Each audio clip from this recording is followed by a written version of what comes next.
Bismillahirrahmanirrahim. Assalamu alaykum hurmatli televizor ko'ruvchilar. Bu haftalik istiqlol xabarlari programmamizni ko'rishinglarni qizg'in qarshi olamiz. Men Abdullah Yalqun. Hurmatli televizor ko'ruvchilar, biz oldi bilan diqqatingizga bu hafta huzurga sunmoqchi bo'lgan xabarlarimizning asosiy mazmunini tunishtiramiz. Diqqatingizda Istanbulda Xitoyning terrorlikqa qarshi turish qonuni va Uyg'urlar degan temada bir leksiya yig'ini o'tkazildi. Sharq Turkiston ma'rif va hamkorlik jamiyatining markazida. Shundaqli xabarimiz yana Istanbulda 17 yanvar kuni dunyoning har qaysi joylaridan kelgan Uyg'ur ulamolar birleşip bu yerda muzokara edilib bo'lgandan keyin Sharq Turkiston ulamolar birligi nomida bir tashkilotning qurilganligini rasmiy e'lon qildi. Bu xabar bo'ldi. Shundaqla Xi Jinping O'rta Sharq, ya'ni Xi Jinpingning O'rta Sharq ziyorati va bu ziyoratning birinchi bekiti bo'lgan Saudiya Arabiston bilan Xitoy 14 turlik kelishim imzoladi. Bu xabarning tafsiloti va shundaqla bundan boshqa xabarlarimiz diqqatingizda bo'ldi. Diqqatinglar ekranimizda bo'lsin.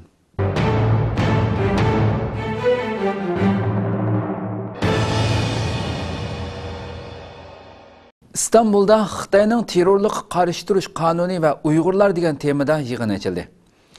1-oyning 15-kuni kech markaziy Istanbulga joylashgan Sharq Turkiston ma'rif va hamkorlik jamiyatining uyushtirishi bilan Xitoyning terrorlikqa qarshi turish qonuni va Uyg'urlar degan temada yig'in ochildi.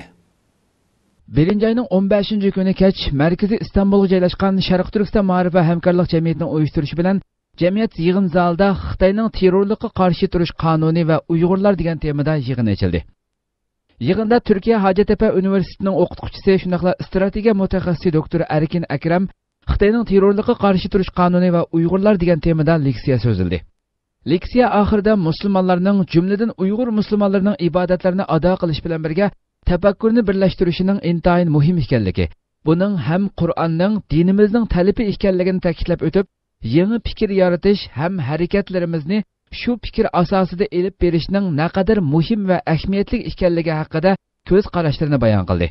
Doktor Erkin Akram Xitoyning 2016-yili 1-oydan boshlab ijro qilishga boshlagan terrorlikqa qarshi turish to'g'risidagi qonun belgilamalari to'g'risida mulohiza yurgizdi va ba'zi hukmlarning bak murakkab va tushuniksiz ekanligini amaliy misollar bilan o'ttirg'a qo'ydi. Shundaqla bu qonunlarda terrorlikqa qarshi turish asos qilingan bo'lsa-mu, amaliyotga uyg'un emasligini ifodaladi. Doktor Erkin Akram Xitoyning bu qonunni o'ttirg'a chiqarishining orqa ko'rinishi haqida qisqacha to'xtalgandan keyin bu qonunga umumiy bir nazarda qarab chiqib, bu qonunning intayin dogma bir qonun ekanligi, qonundagi belgilamalariga qarasa xuddi Xitoyda ichki urush bo'layotgandek bir holatning shakllanib qolganligi, atalg'ularda mujmallik va zidliklar borligi qatorliq taraflarni munosabatlik moddalarni tahlil qilib tushuntirib berdi hamda bu qonunning Uyg'urlarga qaratilganligini ta'kidlab o'tdi.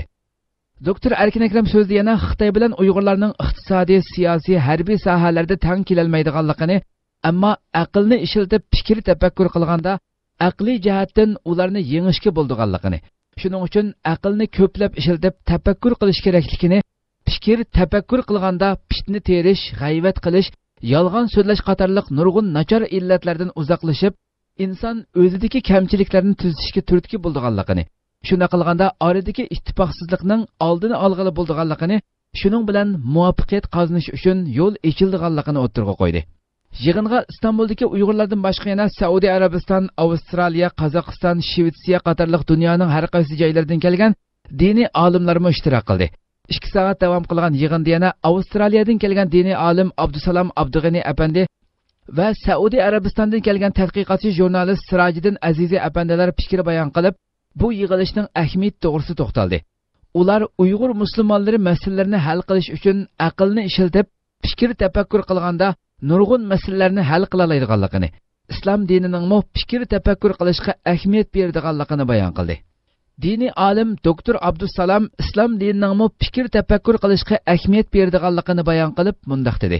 Nurg'un adamlar din turida Qur'onni tafsir qilib, Qur'onda en yaman dep uqtırış kırgan meselelerden sonra uqtuluhum haytaqifmuhum diyen ayetler. Hayat taqon öldürünler. Digende bir dinsizin birisi taqtırılır. Bu hayat taqon öldürünler desen nima uchun dünyada yeni kafirlarning soni ko'p? Muşu ayetler atarsan 1 milyar musulmon her birisi birini adam ötürse dünyanınki hiç bo'lganda 5'in bir nüfusunu tübüterleydi o. Ama bu Avrupa'da yaşayan musulmonlar undaq emas. Dep bunu tadqiq qilib, uning atrofidagi boshqa oyatlarni ko'rib, bu amaliyotda haq meselesi zulüm uçurgan adam, bizimki hak hukukunu talep qilish uchun harakat qilish kerak. Bu dinni yolga qo'yilgan narsa, xalqaro siyosatmi, xalqaro international qonunmi, o'tirib qo'yilgan ma'qullarga ham kishilarni shunga o'rgatadigan bir narsa ekan. Bunda buni tafakkur qilishib, dinni qabul qiladi, ammo bularning dinni qabul qilgandagi dindagi hayoti bizning tug'ilib qilgan ishlarimizning hammasini qiyin qilib qo'ydi. Hijrulimiz deb bularni. Tədqiqatçı jurnalist Sirajiddin Azizi tafakkur to'g'risida to'xtalib mundaq dedi. Biz shuning uchun dunyoning nerede yashaydigan bo'lsak, biz shu jamiyatga yaxshi, yaramli odam bo'lish, shu jamiyatda biz ta'sirimizni paydo qilish, shu davlat jamiyat bizdan imkondan foydalanishga kirishadigan, bizni ishtiradigan emas, bizni o'ziga tortadigan bir holatni shakllantirishimiz lozim. Shuning uchun mening deydiganim, biz har qanday bir ishni qilishdan burun shu qilgan ishninki natijasi, onun foyda ziyonlari, manfaatimiz ve kelgusidagi bizga bo'ladigan xavf xatarlar hammani tadqiq qilib, o'rganib, ağır bir ishni boshlasak, inshaalloh kelgusida cho'ng natijalarni qozongan bo'lamiz. Alloh bizga nusrat beradi. Uyg'urlar İslam Dünyası Ammaviy Teşkilatlar İttifaqı'nın kengaş yig'inida. İslam Dünyası Ammaviy Teşkilatlar İttifaqı'nın 20. navbatlik kengaş yig'ini Saudiya Arabistonning Makka Mukarrama shahrida chaqirildi. Bu yig'inga Sharq Turkiston musulmonlariga vakolatan Sharq Turkiston Ma'rif va hamkorlik jamiyatining raisi Hidoyatulloh O'g'izxon ishtirok qildi. İslam Dünyası Ammaviy Teşkilatlar İttifaqı'nın 20. navbatlik kengash yig'ini 16 yanvardan 18 yanvargacha Saudiya Arabistonning Makka Mukarrama shahrida chaqirildi. Sharq Turkiston Ma'rif va hamkorlik jamiyatining raisi Hidoyatulloh O'g'izxon bu yig'inga Sharq Turkiston musulmonlariga vakolatan ishtirok qildi. Yig'inda islom dunyosi duch kelayotgan qatma-qat qiyinchiliklar kun tartibga kirgizildi. Suriya, Iroq, Sharq Turkiston, Yaman va Kashmir qatorliq islom dunyosining har qaysi davlat rayonlaridan kelgan ommaviy tashkilotlarning vakillari islom dunyosining har qaysi joylarida yuz berayotgan va musulmonlar duch kelayotgan qiyinchiliklarni hal qilish va yomonlashishning oldini olish yo'llari ustida muzokara olib bordi. 63 davlatdan 300 dan ortiq ommaviy tashkilot vakillari qatnashgan bu yig'inga Sharq Turkiston Ma'rif va hamkorlik jamiyatining raisi Hidoyatulloh O'g'izxon Sharq Turkiston musulmonlariga vakolatan ishtirok qildi. Yig'inga qatnashayotgan har qaysi davlatlardan kelgan tashkilot vakillari yig'in oralaridagi vaqtlardan foydalanib, Makka Mukarramda Ka'ba yupiqi fabrikasi, Haram-i Sharif mavzi qatorliq o'rinlarga va tashkilotlarga bir qator ziyorat faoliyatlarini olib bordi. İslam Dünyası Ammaviy Teşkilatlar İttifaqı 2005-yili 40 davlatdan kelgan 300 dan ortiq ammaviy tashkilot vakillarining qatnashishi bilan İstanbulda chaqirilgan bir yig'inda qurilgan. Hozir 61 davlatdan 302 a'zo tashkiloti bor. Sharq Turkiston Ma'rif va hamkorlik jamiyati 2007-yili bu ittifoqqa a'zo bo'lgandan buyon har turli yig'in va boshqa faoliyatlarga qatnashib kelmoqda. Bu ittifoqning yig'in qurultaylarining kun tartiblari ve xulası dokladlarda Sharq Turkiston o'rin elib kelmoqda. İstanbul'da Sharq Turkiston O'limalar birligi rasmiy qurildi. 2016-yili 1-oyning 17-kuni dunyoning o'xshamagan joylarida yashayotgan Uyg'ur o'limalaridan tashkil topgan bir guruh diniy olimlar İstanbulga yig'ilib 3 kunlik maslahat kengash yig'ini echish natijasida Sharq Turkiston O'limalar birligining rasmiy qurilganligini e'lon qildi. 2016-yili 1-oyning 17-kuni İstanbulda Sharq Turkiston O'limalar birligi qurildi. Dunyoning o'xshamagan joylarida yashayotgan Uyg'ur o'limalaridan tashkil topgan bir guruh diniy olimlar İstanbulga yig'ilib 3 kunlik maslahat kengash yig'ini echish natijasida Sharq Turkiston O'limalar birligining rasmiy qurilganligini e'lon qildi. Dunyoning o'xshamagan joylarida yashayotgan va o'xshamagan maktablarda diniy ilm tahsil qilgan 30 dan ortiq diniy olimlar İstanbulga jam bo'lib Sharq Turkiston O'limalar birligini qurib chiqdi. Sharq Turkiston O'limalar birligi jamiyati 30 atrofida mo'tabar o'limalarning a'zo bo'lishi bilan qurilgan bo'lib, Turkiya Marmara Universitetining o'qituvchisi doktor Ataullah Shahyor raislikka, İstanbul Universitetida doktorlik tadqiqot maqolasi yozayotgan Abduxoliq Uyg'ur bosh kotiblikka saylangan. Uningdan boshqa yana jamiyatning idora hay'ati rahbarligiga 11 kishi tayinlangan. İslam dinining shundaqla Uyg'ur musulmonlarining xizmatini qilishdan iborat bu sharaflik va muborak xizmat uchun bel bog'lagan bu o'limalarning jasoratiga g'ayrat tilaymiz va muvaffaqiyatli bo'lishiga tilakdoshlik bildiramiz. Sharq Turkiston O'limalar birligiga muborak bo'lsin. Sharq Turkiston musulmonlari uchun xayrli bo'lishini Janobi Allohdan tilaymiz. Biz bu haqda to'liq ma'lumotga ega bo'lish uchun Sharq Turkiston O'limalar birligining bayonotchisi diniy olim Doktor Abdusalam Abdug'ani bilan suhbat elib bordik. Diqqatinglar suhbatimizda bo'lsin. Va alaykum assalom va rahmatullohi va barakatuh. Turkiyaning Istanbul shahrida 1-oyning 15-kundan 17-kunigacha bo'lgan 3 kun oralig'ida dunyoning har qaysi joylaridan Sharq Turkistonlik olimlarning jam bo'lib, bu yerda Sharq Turkiston ulamolar birligini qurib chiqish maqsad qilingan bir yig'ilish bo'ldi. Bu yig'ilish 3 kun davom etgan bo'lib, yaxshi muzokaralar, yaxshi fikrlarning natijasida bu Sharq Turkiston ulamolar birligi qurildi. Buni qurishning asosiy maqsadi Sharq Turkiston musulmonlarga islom dinini, Qur'oni Karim va payg'ambar alayhisolatu vasallamning sunnatini ahli sunna va jamoa nazariyasi asosida ularga to'g'ri yetkazish va ularga islomdan to'g'ri ta'lim berish asos qilingan. Sharq Turkiston xalqi musulmon xalq, ular o'zining hayotini dinni suyish va dinda minish bilan o'tkazadi. Ammo bularga diniy jihatda bularga yetakchilik qiladigan kishilar ayta oz bo'lgan. Yani bu bizning tariximizdagi cho'ng bir bo'shliq bo'lib, Allohning rahmati bilan bu bo'shliqqa xatimi berildi deb qaralsa bo'ladi. Bu yig'inga az deganda 30 ga yaqin diniy olimlar, bu olimlar bo'lsa dunyoning har qaysi joylarida ilm olgan, Misr, Pokiston, Saudiya Arabiston, Turkiya va boshqa rayonlarda diniy ilm olgan, dinda haqiqiy yetishgan shaxslar qatnashdi. Bularning hammasining o'rtaq birligi bilan bu ulamolar birligi ta'sis qilindi. Buningdan yuqori degandek biz o'zimizning dinini, o'zimizning xalqiga eng to'g'ri yo'lni yetkazish bu olimlarning majburiyati. Bir millatningki taraqqiy qilishi shu millatning olimlarininki birdek yo'l minishi hammasining ittifoq bo'lishiga muzij munosabatlik. To'g'ri, bizning aramizda Sharq Turkistonlik xalqi ichida olimlar ko'p, bo'libmi 30 yildan beri Sharq Turkiston sirtida har qaysi rayonlarda, har qaysi universitetlarda ilm o'qib, dinda yetishgan olimlarimiz ko'p. Bularmi o'z loyig'ida xizmat qilib o'tadi. Ammo buni birlashtirib, hammasini o'rtaq bir yerdan chiqishi shu xalqimizningki dinni to'g'ri tushunishiga, ularningki ong saviyasiningki taraqqiy qilishiga intayin foydali. Buning yana bir tarafi biz Sharq Turkiston xalqini boshqa dunyodagi musulmonlarga bilan munosabat bog'latish. Demak, dunyo olimlari bilan munosabat bog'lash. Buning uchunmi bu birlikning qurilganligi intayin munosabatlik, intayin foydali deb qaraymiz.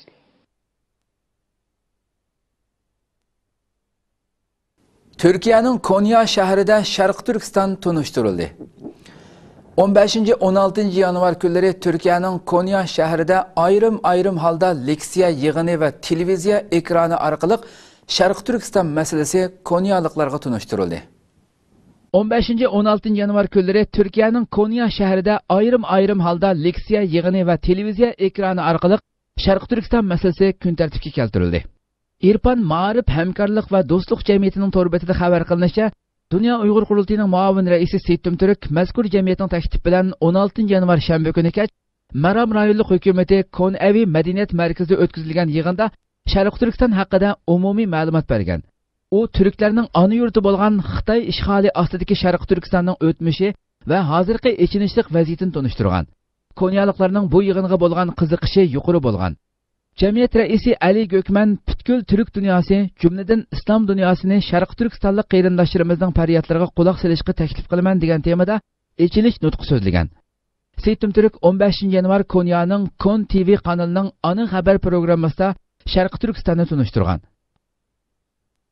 Sharq Turkistonda yangidan 11 o'rinda qazilma boylik bayqalgan. Xitoyning Sharq Turkistondagi geologiya qazilma boylik idorasining 13 yanvar ochilgan 2016 yillik xizmat yig'inidan oshkorlanishicha 2015 yil Sharq Turkistondagi 11 o'rinda qazilma boylik bayqalgan.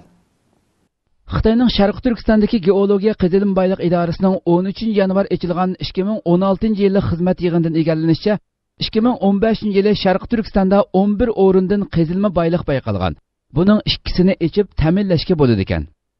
Geologiya qazilma boylik idorasining boshlig'i Zing Shaogangning tunishtirishicha, bultur Xitoy jiddiy ehtiyojli bo'layotgan mahsulot miqdori ko'p konlarni muhim nuqta qilib, yanamo ilgirlab kon o'rni izlab, Sharq Turkistonning janubiy rayonida kon izlash salmoqini oshirgan.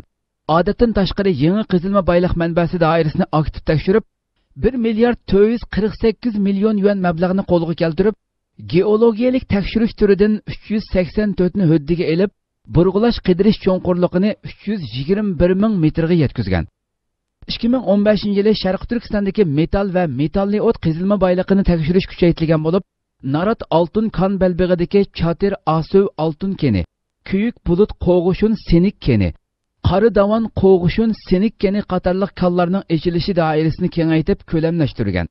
Turpan qumul oymanlıqı, Jungar oymanlıqı, Taqir tağ, Sanjidiki Mirgo qatarlıq köp jaylardaki qezilme baylıqlarını tekşiriş xizmetimi küçeytilgen.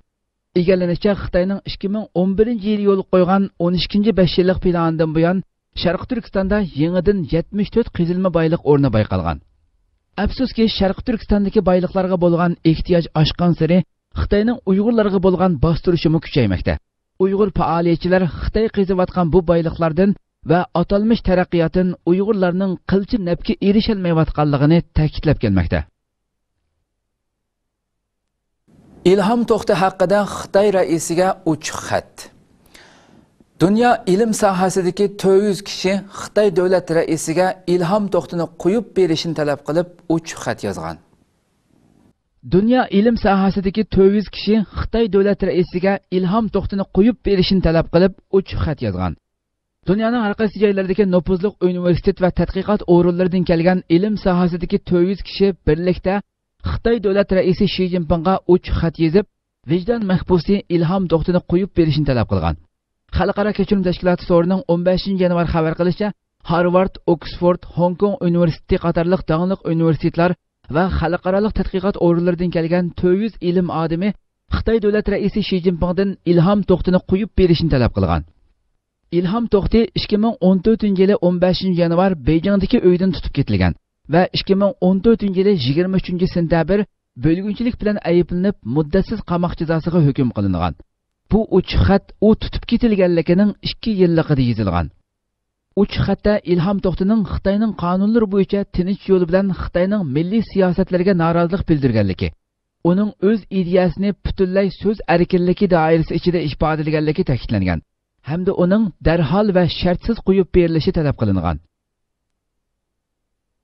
Bola o'g'irlash voqealari haqidagi uchurlar ko'paymoqda. Yaqinqi yillardan buyon Sharq Turkistonda bola yo'qolib ketish voqealari va bola izlash uchurlarining ko'payishi kuzatuvchilarning diqqatini tortishga boshladi. Yaqinqi yillardan buyon Sharq Turkistonda bola yo'qolib ketish voqealari va bola izlash uchurlarining ko'payishi kuzatuvchilarning diqqatini tortishga boshladi. Yaqinda doiralarning bola izlash uchurlari tarqatishni cheklaganligi haqida berilgan xabarlarmo kuchli inkoslarni keltirib chiqardi. Bola o'g'irlash voqealarining ko'payib ijtimoiy masalaga aylanishi, lekin Xitoyning buningga unumli biror tadbir qo'llanmasligi kuzatuvchilarda buning orqasida boshqacha g'arazlar bormi yo'q degan andishini paydo qildi. Tövendikisi Tatliq nomli bir undidor salonida 16-yanvar tarqalgan bir uchur. Jiddiy uqtirish. Bugun Urumchi yer osti telefon bozorida bolaning onasi ishik melangisi qilin bo'lg'achqa ikki qo'llab echiyotganda paxtaliq chapon kiygan ayol bolani ko'tirib qochgan. Biroq bu dal bolaning dadisi ustida mashina to'xtatib pastga qarab mangan vaqtga udil kelgan. Bolaning dadisi heliqa ayolni urib yerga yiqitib bolani qutqizib olgan. Liv saqchi boshlig'i bu ishni rost dedi.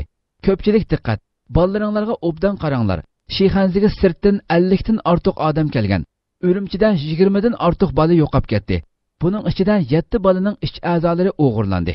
O'liki tashlab etildi. Gunohsiz narsidlarning jasadi tepildi. Bugun maktabmo ota-onalar yig'ini ochdi. Ko'chada lag'aylab yurib, bolaga binoning oldig'icha agishib kelgan. Minibus haydigan, oshliq setib oldigan, koni oila uskunlarini setib oldiganlardan qari maska taqagan, qari ishton kiygan, yo'l so'raydiganlarga hargiz to'xtamanglar. Qaringlar bo'lmasin. Topshirib olganlar tarqiting. Bu bir haqiqat. Bir qitim tarqatsangiz, balkim bir bolani qutqizib qilishingiz mumkin. O'tgan yili 5-oyda Xitoyning Shandong o'lkasidan kelgan bir bola o'g'irlash guruhining Shixanzi shahriga kelganligi xabar qilingan edi. Temir yo'l yasalgan, lekin Uyg'urlarga yotoq berish cheklangan. Urumchidan Guangxi o'lkasiga poyezd liniyasi ochilgan, lekin Guangxida Uyg'urlarga yotoq bermaslik haqida uqtirish chiqarilgan. Urumchidan Guangxi o'lkasiga poyezd liniyasi ochilgan bo'lib, lekin Guangxida Uyg'urlarga yotoq bermaslik haqida uqtirish chiqarilgan. Tibet ovoz to'rining 18-yanvar xabar qilishicha, Xitoy Sharq Turkistonga yordam berish nomida Urumchidan Guangxi o'lkasining Nanning shahriga poyezd liniyasi ochgan. Lekin liniya ochilgandan keyin aholilarga buyruq tushirib, Uyg'urlarga uy ijara berishni va tig'liq asbob setib berishni cheklagan. Urumchidan Nanninga bo'lgan bu liniyada 13 yanvar rasmiy qatnash boshlangan. Poshun to'rining xabar qilishicha, Guangxi o'lkasining Litang bozori qatorliq rayonlarda bir uqtirish tarqatilgan bo'lib, yerlik aholilardan Uyg'urlarga yotoq ijaraga bermaslik, tig'liq asbob, benzin, kislota qatorliq buyumlarni setib bermaslik talab qilingan. Egallanishicha, Xitoy Qinghai Tibet temir yo'lini yasagandan keyinmi Beijing qatorliq joylarga borgan Tibetlar Uyg'urlarga o'xshash muomalalarga uchirgan. Tayvan mustaqilligini yoqlaydigan nomzod prezident bo'ldi. 16 yanvar Tayvanda elib berilgan saylamda Tayvan mustaqillik tarafdori bo'lgan Demokratik ilgirlash partiyasining raisi Tsai Ing-wen prezidentlikka saylandi. 16 yanvar Tayvanda elib berilgan saylamda Tayvan mustaqillik tarafdori bo'lgan Demokratik ilgirlash partiyasining raisi Tsai Ing-wen prezidentlikka saylandi. Kuomintangning nomzodi Zhu Lilun saylamda mag'lub bo'lganligini va o'zining partiya raisligidan iste'fo berdiganligini bildirdi. Amerika uni tabrikladi va qarshi oldiganligini bildirdi. Xitoy bo'lsa Tayvan mustaqilligiga qarshi turadiganligini bildirdi. Xitoyning yer shari vaqt kelsa bo'lsa, agar Tsai Ing-wen koni yo'lda mingiversa, halokat ko'chasiga kirib qoldi degan ma'nodagi ifodalarni qo'llandi. Tahlilchilar bo'lsa, Xitoy Tayvan munosabati so'g'uqli shiq qarab mangdi deb qaradi. New York vaqt kelsining bildirishicha, Tsai Ing-wen tava bo'lgan Demokratik ilgirlash partiyasi Tayvanning rasmiy mustaqilligini qo'llab kelgan. Mazkur partiyadan bo'lgan prezident Chen Shui-bian 2000-yildan 2008-yilgacha Tayvanga rahbarlik qilgan mezgilda Xitoy Tayvan munosabatidagi jiddiy vaziyat kuchaygan. Hatto kishilar Xitoyning Tayvanga qurol ishlatishidan andish qilishgan. Tsai Ing-wen saylamdan keyingi nutqida Xitoy Tayvan munosabatining hozirgi holatini saqlaydiganligini bildirgan. Buningga qarata Xitoyning yer shari vaqt kelsa berilgan bir maqolada agar Tsai Ing-wen koni yo'lda mingiversa, halokat ko'chasiga kirib qoldi degandek ifodalar qo'llanilgan. Xitoy bayonot e'lon qilib Tayvan mustaqilligiga davomli qarshi turadiganligini bildirgan. Amerika Davlat ishlari ministrligi Davlat bexatarlik ishlari maslahatchisi ishxonasi, shundaqla Davlat majlisining ko'plagan a'zolari Tsai Ing-wenni tabriklagan. Kuomintang partiyasining nomzodi Zhu Lilun Xitoy bilan bo'lgan savdo va mablag' silish qatorliq jihatlardagi hamkorlikni kuchaytirishni tashabbus qilib kelgan. Tayvan xalqi bo'lsa Xitoyning savdo munosabatini kuchaytirish orqali Tayvanning siyosatiga daxli taruz qilishidan andish qilgan. Xi Jinpingning tunji o'ttir sharq ziyorati. Xitoy raisi Xi Jinping taxtga chiqqandan buyongi tunji o'ttir sharq ziyoratini boshladi. U ziyaratining tunji bekiti Saudiya Arabistonda 14 turli kelishim imzoladi. Xitoy davlat raisi Xi Jinping taxtga chiqqandan buyongi tunji o'ttir sharq ziyoratini boshladi. Analizchilar buni Xitoyning yangi Ipak yo'li qurilishi uchun o'ttir sharqda harakatga o'tish ziyorati deb qaradi. Axborot vositalarida Xitoy rahbarining Saudiya Arabiston va Ironni birla vaqtda ziyorat qilmoqchi bo'lishi Beijingning diplomatik munosabatlarida krizis yashayotgan bu ikki davlatning birining yendi turishni tanlamaganligini bildirdi deb qaraldi. Xitoy davlat raisi Xi Jinping 19 yanvar seshanba kunidan boshlab Saudiya Arabiston, Misr va Ironga davlat ishlari ziyorati boshladi.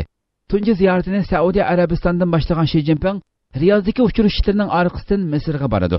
Hafta oxirigacha cho'ziladigan bu o'ttir sharq ziyoratining oxirgi bekiti Iron bo'ladi. Xitoy tashqi ishlar ministrligidan berilgan bayonotga asoslanganda Xi Jinping rayondagi asosli davlatlar bilan strategik sheriklik uchun fikr almashtirdi. Ziyoratning tunji bekiti bo'lgan Saudiya Arabistonda Saudiya Arabiston bilan Xitoy umumyuzlik strategik sheriklik munosabati qurish o'rtaq bayonoti e'lon qilgan.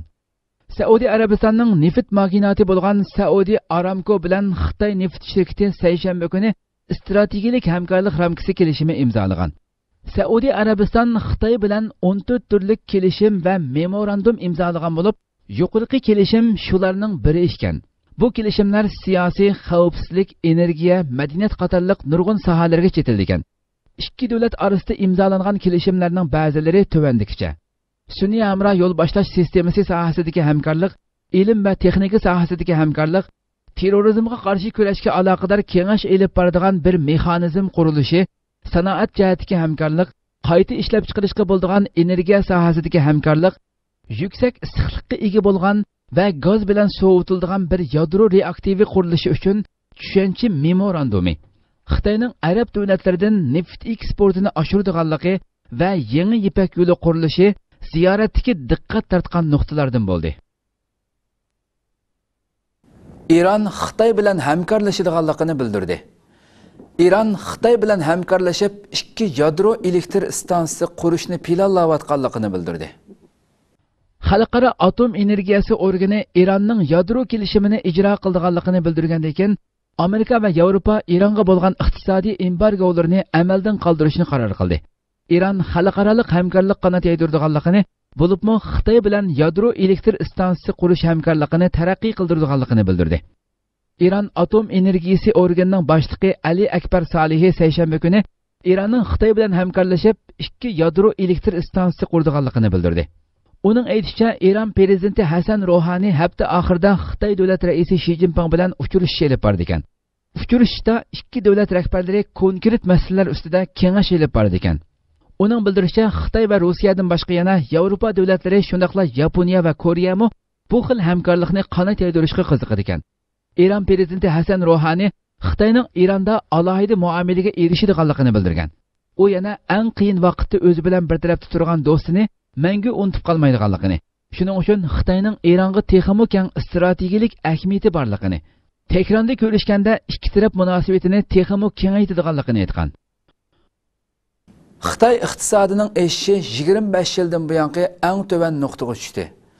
Xitoyning 2015 yildagi iqtisod o'sishi 6.9% bo'lib, iqtisod o'sish sur'ati 25 yildan buyongi eng to'van nuqtaga tushib qolgan. Xitoyning 2015 yildagi iqtisod o'sishi 6.9% bo'lib, iqtisod o'sish sur'ati 25 yildan buyongi eng to'van nuqtaga tushib qolgan. Xitoy Davlat statistika idorasining seshanba kuni e'lon qilgan sonliq ma'lumotlarda ko'rsatilishicha, 2015 yili 1990 yildan buyon Xitoy iqtisodining yillik o'sish sur'ati eng to'van bo'lgan bir yil bo'lgan. Xitoy 1989 yili Tiananmen maydonidagi harakatni boshqargandan keyin 1990 yili xalqaro jamiyatning embargosiga uchirgan. Tahlilchilarning qarashicha 2016 yili Xitoy iqtisodining o'sishi davomli ostilaydi ekan. 2015 yili Xitoy iqtisodining o'sishi davlat planlagan %7%lik o'tkaldan tushib ketgan.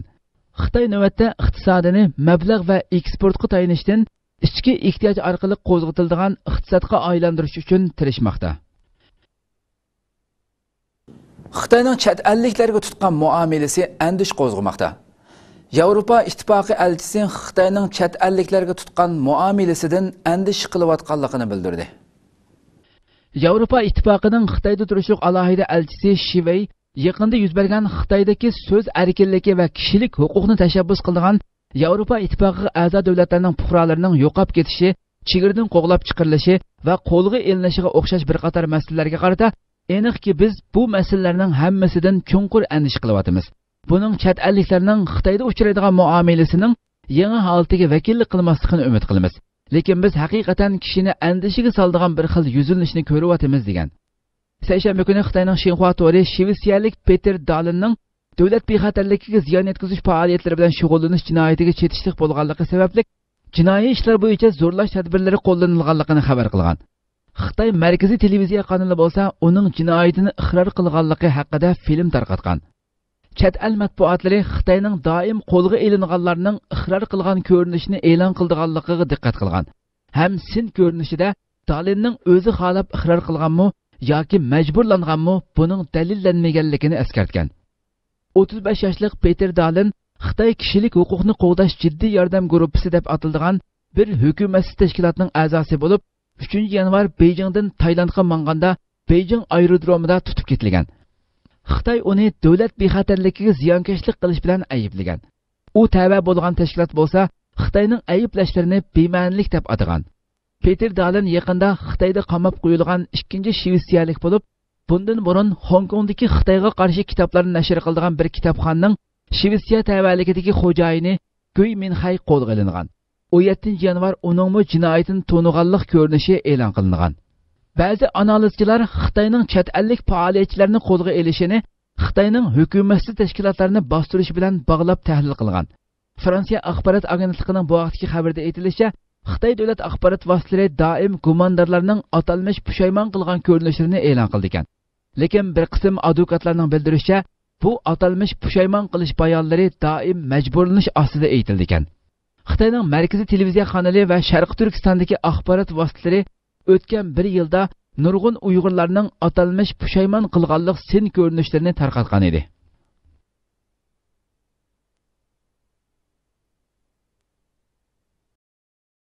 Hörmətli televizor görüşlər, şuna qılıb bu haftalik İstiqlal xəbərləri proqramımız bu yerdə axırlaşdı.